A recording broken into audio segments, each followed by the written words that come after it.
Hello everyone, स्वागत है आप सभी का एक और नए लेक्चर में। Class 10th maths all India CBSE board exams के लिए प्रिपेयर कर रहे हैं हम हमारे इस यूट्यूब चैनल पे।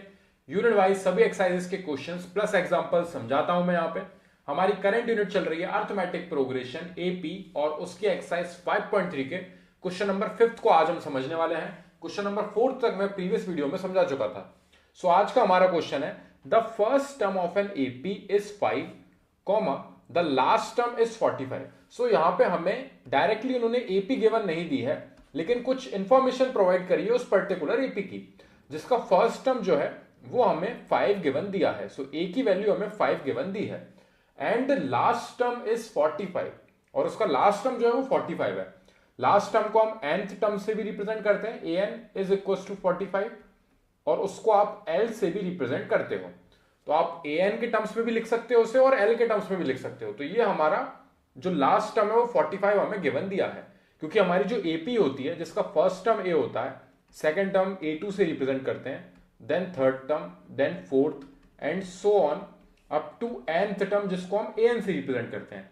और ये हमारा लास्ट टर्म भी होता है, इसलिए इसको l से भी रिप्रेजेंट करा जाता है। ठीक है, सो यहां पे आप इसको an या फिर l दोनों के टर्म्स में लिख सकते हो। उसके अलावा क्या गिवन दिया उन्होंने, एंड द सम इज 400। सो हमारे पास सम ऑफ n टर्म्स की वैल्यू गिवन है 400। उस एपी के सारे टर्म्स का सम कितना है 400। हमारे पास नंबर ऑफ टर्म्स नहीं है, इसलिए हमने यहां पे SN लिखा है, इसलिए यहां पे AN लिखा है। अगर हमें पता होता कि टोटल नंबर ऑफ टर्म्स जैसे कि फॉर एग्जांपल 10 है, तो यहां पे हम A10 लिखते। ठीक है, क्योंकि यहां पे नंबर ऑफ टर्म्स हमें नहीं पता है, इसलिए हमें फाइंड करके क्या लाना है, find the number of terms. वही हमें फाइंड करना है, यानी कि n की वैल्यू हमें फाइंड करके लानी है। और हमें एक और चीज क्या फाइंड करनी है, and the common difference. Common difference यानी कि स्मॉल d, ये भी हमारे पास अवेलेबल नहीं है। सो ये दोनों वैल्यूज हमें निकाल के लानी है, जिसके लिए हमें इंफॉर्मेशन प्रोवाइड करी गई है ये सब। ठीक है, अब यहां पे nth टर्म को हम लिखते हैं किस तरीके से, फॉर्मूले के according, a plus n minus 1 into में d। अब यहां पे ये nth टर्म में आप डायरेक्टली वैल्यू अगर 45 रख दोगे और a की जगह पे 5 रख दोगे, तो आपके पास n नहीं है और आपके पास d नहीं है। तो आपके पास दो चीज अननोन है, जिसकी वजह से आप d की वैल्यू फाइंड नहीं कर पाओगे, ना ही n की वैल्यू फाइंड कर पाओगे। सो यहां पे हम इस वाली चीज को अभी यहीं छोड़ते हैं। एक और हमें इंफॉर्मेशन प्रोवाइड करी गई है। सो यहां पे मैं an की जगह पे क्या लिख सकता हूं, 45 लिख सकता हूं, क्योंकि वैल्यू मेरे को पता है nth टर्म की, इज इक्वल टू a की जगह पे आप चाहो तो 5 लिख लीजिए प्लस n माइनस 1 इंटू में d। यहां तक हम इसको छोड़ सकते हैं, इसके आगे इसको सिंप्लीफाई नहीं कर सकते क्योंकि दो अननोन वैल्यूज हैं। सो यहां पे इसलिए हम सम की वैल्यू को लेके चलेंगे, क्योंकि हमें क्या प्रोवाइड कराया गया है, एक और चीज कि सम ऑफ n टर्म्स, सम हमें कितना गिवन है 400। सो Sn का फॉर्मूला होता है n अपॉन टू ब्रैकेट में 2a plus n minus 1 into में d। अब आप ये सोचोगे कि यहां पे भी तो n और d दोनों अननोन है, तो इसकी हेल्प से हम कैसे निकाल सकते हैं। तो इस फॉर्मूले को हम थोड़ा और सिंप्लीफाई करेंगे। ठीक है, सो यहां पे याद रखना, ये जो दोनों फॉर्मूले हैं, ये जिसको मेमोराइज नहीं होते हैं, मैंने ये ड्राइव करके बताए हैं। ये फॉर्मूला किस तरीके से बना है, सेम ये फॉर्मूला किस तरीके से बना है मैंने बना के दिखाया है, जनरेट करके बताया है, ताकि जिसको अगर इन्हें याद करने में दिक्कत आती है तो आप उस प्रोसेस को देख सकते हो, तो आपको पता चलेगा कि ये फॉर्मूला एक्चुअली बना किस तरीके से है। ठीक है, सो यहां पे अभी हम इसमें वैल्यूज पुट करेंगे। अब Sn की जगह पे तो मैं 400 लिख दूंगा वैल्यू, मेरे पास n अननोन है इसलिए n अपॉन 2 ही रहेगा। हम क्या करते हैं, इस फॉर्मूले को स्प्लिट कर देते हैं दो पार्ट में। किस तरीके से, देखिए यहां पे 2a है, तो अगर मैं इसको a प्लस a के टर्म्स में स्प्लिट कर दूंगा, ये 2a जो है इसको मैंने a प्लस a के टर्म्स में लिख दिया, अगर इसको ऐड करेंगे तो 2a ही मिलेगा हमें। तो यहां पे हमने इसको स्प्लिट किया, बाकी की रिमेनिंग चीज हमारी n माइनस 1 इंटू में d, ये हमने सेम इसी तरीके से लिख दी है। सो अब यहां से क्या हो जाता है कि ये जो a plus n minus 1 into D है, इसकी जगह पे मैं an लिख सकता हूं, क्योंकि a plus n minus 1 into D क्या होता है आपका nth टर्म। nth टर्म, या फिर आप चाहो तो l भी लिख सकते हो इसको। ठीक है, लास्ट टर्म और nth टर्म एक ही चीज होती है।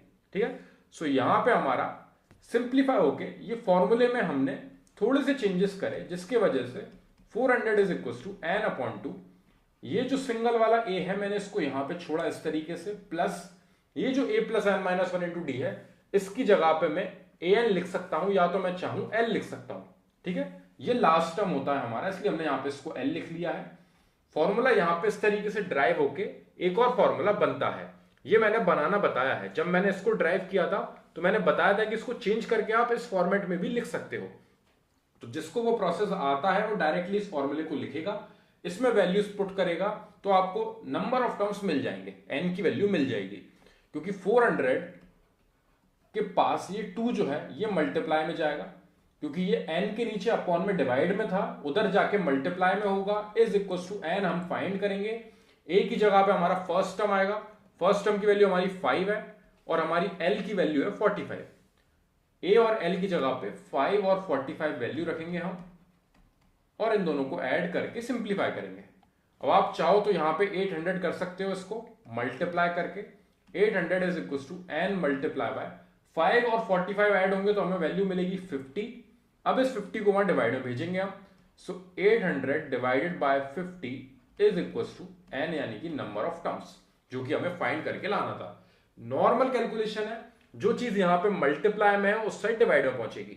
ये 0 से 0 कैंसिल आउट होगा, 5 से कैंसिल आउट करेंगे हम 80 को, ये जाएगा हमारा 5 1 5, 3 बचेगा 30, 5 6 30। सो नंबर ऑफ टर्म्स हमारे निकल के कितने आए हैं 16। सो नंबर ऑफ टर्म्स हमारे हो चुके हैं इस एपी में टोटल 16। सो एक चीज हमने फाइंड कर ली है। अब इस n की वैल्यू को 16 को ले जाके हम सब्स्टिट्यूट करेंगे दूसरे वाले पार्ट में, ठीक है। सो यहां पे n जो 16 है वो हम यहां पे लाके रखेंगे। 45 is equal to 5 plus bracket में 16 माइनस 1 इनटू में d, जिसके वजह से हमारा कॉमन डिफरेंस यानी कि d भी फाइंड हो जाएगा। तो पहले हम इस 5 को उधर ले आके सब्ट्रैक्ट करेंगे। 45 माइनस 5 इज इक्वल टू 16 में से 1 सब्ट्रैक्ट हुआ यानी कि आपको मिलेगा 15 और मल्टीप्लाई में है आपका d 15d। आप चाहो तो यहां पे पीछे मल्टीप्लाई साइन नहीं भी लगाओगे तो 15d डायरेक्टली लिख सकते हो। और यहां पे ये कैंसिल आउट हो गया, सॉरी कैंसिल आउट नहीं, सब्ट्रैक्ट हो जाएगा। यहां पे बचेगा आपका 40 इज इक्वल टू 15d। ये 15 को आप डिवाइड में भेजोगे तो 40 divided by 15 is equal to आपका आ जाएगा कॉमन डिफरेंस। जितना कैंसिल आउट हो सकता है उतना कैंसिल आउट करेंगे। 5 से कैंसिल आउट हो रहा है ये 3 टाइम्स, 5 से कैंसिल आउट हो रहा है ये 8 टाइम्स, ठीक है। सो 8/3 आ गया है आपका कॉमन डिफरेंस। फ्रैक्शन में आपकी वैल्यूज आ सकती हैं। सो आपकी वैल्यू फ्रैक्शन में आ सकती है, नेगेटिव आ सकती है वैल्यू। आप चाहो तो उसको पॉइंट में निकाल के भी लिख सकते हो, लेकिन अगर आप यहां पे छोड़ के आओगे तब भी आपको पूरे मार्क्स मिलेंगे, ठीक है। बस याद रखना नंबर ऑफ टर्म्स कभी भी आपके ना ही नेगेटिव आएंगे ना ही आपके फ्रैक्शन में आएंगे, क्योंकि जब भी हम कोई भी चीज को काउंट करते हैं, फॉर एग्जाम्पल हमारे क्लास में नंबर ऑफ स्टूडेंट्स हैं, तो अगर हम उन्हें काउंट करेंगे जैसे कि 1 2 3 4 5, तो हमारा एक पॉजिटिव वैल्यू काउंट होगी जो कि कभी भी फ्रैक्शन में नहीं होगी। इसलिए नंबर ऑफ टर्म्स हो, नंबर ऑफ स्टूडेंट्स हो, किसी इंसान की एज हो, किसी इंसान का वेट हो, ये सब हमेशा पॉजिटिव आती है वैल्यू, याद रखना। इसलिए नेगेटिव कंसीडर कभी मत करना यहां पे, ठीक है। सो यहां पे आपका d इज इक्वल टू 8/3 ये फ्रैक्शन में आ सकता है, इसलिए इसमें कोई दिक्कत नहीं है, ये आपका कॉमन डिफरेंस हो जाएगा। और नंबर ऑफ टर्म्स आपके 16, यही दोनों चीज फाइंड करनी थी, जिसके लिए हमने सम का फॉर्मूला यूज किया, क्योंकि उसमें a प्लस l वाला जो पार्ट है उसमें हमारे पास a भी अवेलेबल है और l भी अवेलेबल है। दोनों को वैल्यू को ले जाके रखेंगे तो हमारे पास नंबर ऑफ टर्म्स मिल जाएंगे। जैसे हमारी n की वैल्यू 16 निकल के आई, उसको ले जाके हमने an वाले फॉर्मूले में सब्स्टिट्यूट करी, जिसकी वजह से हमारा कॉमन डिफरेंस निकल के आया, जो आई है वैल्यू 8/3। सो आई होप ये क्वेश्चन आपको समझ में आया हो। याद रखना पहले यहां से करेंगे हम सॉल्व, ये पूरा सॉल्व करने के बाद n जब आ जाएगा तब यहां से ये वाला पार्ट सॉल्व होगा हमारा इस तरीके से, ठीक है। आई होप ये क्वेश्चन आपको समझ में आया होगा। फिर भी कोई डाउट लगे तो कमेंट सेक्शन में जरूर डिस्क्राइब करना, ताकि मैं उसको पहले सॉल्व करूं और फिर हम नेक्स्ट क्वेश्चन पे बढ़ सकें। Thank you very much for watching this video.